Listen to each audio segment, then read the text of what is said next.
ఏపీలో మార్చి 16 నుంచి ఏప్రిల్ 1వ తేదీ వరకు జరగనున్న 10వ తరగతి పరీక్షలకు రాష్ట్ర విద్యాశాఖ సర్వం సిద్ధం చేసింది. ఇందులో భాగంగా తిరుపతి జిల్లాలో మొత్తం 179 కేంద్రాల్లో 31,334 మంది విద్యార్థులు పరీక్షలకు హాజరవుతారు. ఉదయం 9 గంటల 30 నిమిషాల నుంచి మధ్యాహ్నం 12 గంటల 45 నిమిషాల వరకు పరీక్షలు నిర్వహిస్తారు. 10th పరీక్షలను పగడ్బందీగా నిర్వహించడానికి అన్ని రకాల ఏర్పాట్లు చేసినట్లు చెబుతోన్న జిల్లా విద్యాశాఖ అధికారి కేవీఎన్ కుమార్తో మా ప్రతినిధి Narayana Reddy face to face.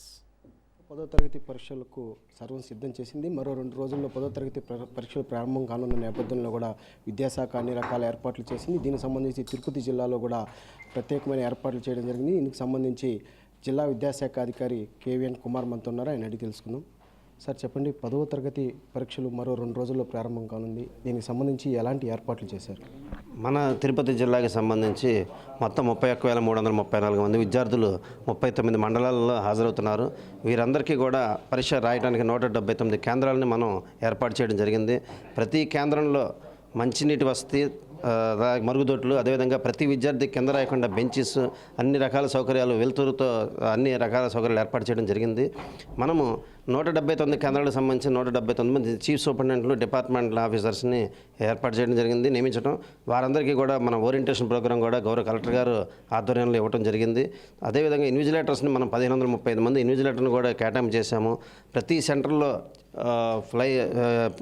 ప్రశాంత వాతావరణం జరగడానికి అన్ని రకాల చర్యలు తీసుకున్నాం. అంటే ప్రధానంగా సమస్యాత్మకమైన కేంద్రాలను ఎన్ని గుర్తించారు? అవి మనకి సమస్యాత్మక కేంద్రాలు ఈ మొత్తం 8 కేంద్రాలను మేము గుర్తించడం జరిగింది.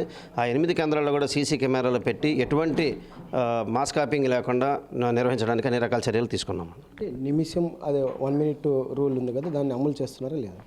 లేదండి, మేము ముందుగానే తల్లిదండ్రులకి, ప్రధానోపాధ్యాయులకి, మండల విద్యాశాఖ అధికారులకి ముందుగానే చెప్పడం జరిగింది. ప్రతి విద్యార్థి కూడా 9 గంటల 30 నిమిషాలకి పరీక్ష హాల్కి రావాలంటే 1 గంట ముందుగానే వచ్చే విధంగా అన్ని రకాల చర్యలు తీసుకున్నాం. ఎటువంటి పరిస్థితుల్లో 9 గంటల 15 నిమిషాల కల్లా వాళ్ళ కేటాయించిన స్థానాల్లో కూర్చునే విధంగా చర్యలు అయితే తీసుకున్నాము.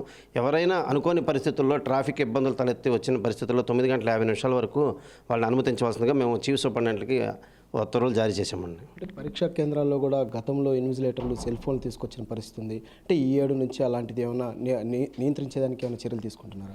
ఎట్టి పరిస్థితుల్లో కూడా ఇన్విజిలేటర్లు మాత్రమే కాదు, చీఫ్ సూపరింటెండెంట్, డిపార్ట్మెంటల్ ఆఫీసర్ కూడా సెల్ ఫోన్ వినియోగం అనేది పూర్తిగా నిషేధించడం జరిగింది. పరీక్షా కేంద్రాన్ని నో సెల్ ఫోన్ జోన్గా గుర్తించాము. ఆ పరీక్షా కేంద్రంలో చీఫ్ సూపరింటెండెంట్ కూడా వారి యొక్క సెల్ ఫోన్ని స్విచ్ ఆఫ్ చేసి బయట సెక్యూరిటీ దగ్గర పెట్టమని చెప్పాము. ఏదైనా అత్యవసర పరిస్థితి వస్తే బయటకు వచ్చి సెక్యూరిటీ దగ్గర ఫోన్ తీసుకుని మాట్లాడి మళ్ళీ స్విచ్ ఆఫ్ చేసి ఇచ్చే విధంగా అన్ని రకాల చర్యలు తీసుకున్నాం. దీనికి సంబంధించి ఏమైనా సీసీ కెమెరాలను ఏమైనా ఏర్పాటు చేశారా సార్? అదే సమస్యాత్మక కేంద్రాల్లో 8 కేంద్రాలు ఏర్పాటు చేశాం సార్. అంటే ఈ మాస్ కాపింగ్ కానీ లేకపోతే ఏదైనా మాల్ కాపింగ్ కానీ ఏమైనా జరిగే అవకాశాలు ఏమైనా ఉన్నవాటి?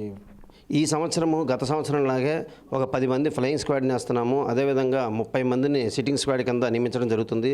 ఈ రోజుకి 40 సెంటర్లలో వీళ్ళందరూ కూడా సిట్టింగ్ స్క్వాడ్ ఉదయం 9 గంటల 30 నిమిషాలు పరీక్ష ప్రారంభమైన దగ్గర నుంచి 12 గంటల 45 నిమిషాల వరకు ఒకే సెంటర్లో వాళ్ళు కూర్చుని ఎటువంటి మాస్ కాపింగ్ లేకుండా చర్యలు తీసుకుంటున్నాం. అంటే ప్రధానంగా దీనికి సంబంధించి విద్యార్థులకు మీరు ఏమైనా సూచనలు ఏమైనా చేసే అవకాశం ఉంది?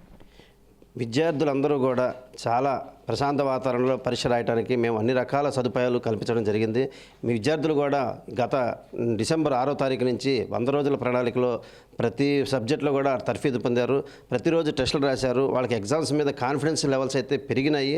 నేను కూడా వాళ్ళ ఇళ్ళకి వెళ్ళాను. అదేవిధంగా పాఠశాల విజిట్ చేసినప్పుడు కూడా ప్రతి విద్యార్థుల మొహంలో కాన్ఫిడెన్స్, పరీక్షలంటే భయం వాతావరణం లేకుండా చక్కగా ప్రశాంత వాతావరణంలో వచ్చిన ప్రశ్నలు ముందుగా సమాధానం రాసి తర్వాత మిగతా రాసి అన్ని ప్రశ్నలు కూడా అటెండ్ కావాల్సిందిగా విద్యార్థులందరికీ సూచిస్తున్నాము. మంచి మార్కులు పొందాలని కూడా వారిని అభినందిస్తున్నాము. తిరుపతి జిల్లాకు సంబంధించి 10వ తరగతి పరీక్షలకు విద్యాశాఖ సర్వం సిద్ధం చేసింది. ఇప్పటికే 179 పరీక్షా కేంద్రాలను ఏర్పాటు చేయగా అందులో 31,334 మంది విద్యార్థులు పరీక్షలకు హాజరయ్యే విధంగా కూడా ఏర్పాట్లు చేసినట్లు కూడా జిల్లా విద్యాశాఖ అధికారి కేవీఎన్ కుమార్ చెప్పారు. అదేవిధంగా ఏదైతే విద్యార్థులు ప్రశాంత వాతావరణంలో కూడా వారి పరీక్షలను రాసే విధంగా కూడా అన్ని ఏర్పాట్లు చేశామని, త్రాగునీరు అదేవిధంగా మరుగుదొడ్లు కూడా ఏర్పాటు చేశామని, ప్రధానంగా ఏదైతే యొక్క పరీక్షా కేంద్రాల్లోకి ఎలక్ట్రానిక్ వస్తువులను కూడా అనుమతించకుండా కూడా చర్యలు తీసుకుంటున్నామని చెప్పారు. ఏదైతే సమస్యాత్మకంగా ఈ యొక్క జిల్లాలో 8 కేంద్రాలను గుర్తించామని, ఆ 8 కేంద్రాల్లో కూడా కాపింగ్, మాల్ కాపింగ్ జరగకుండా, ప్రాక్టీస్ జరగకుండా కూడా సీసీ కెమెరాలు కూడా ఏర్పాటు చేసి పూర్తిగా ఆ యొక్క ఇన్విజిలేటర్లు అట్లే విధంగా ఫ్లయింగ్ స్క్వాడ్ కూడా నిరంతరం పర్యవేక్షిస్తారని చెప్పి కూడా కేవీఎన్ కుమార్ చెప్పారు. కెమెరామెన్ రమణతో నారాయణ, రాజ్ న్యూస్, తిరుపతి.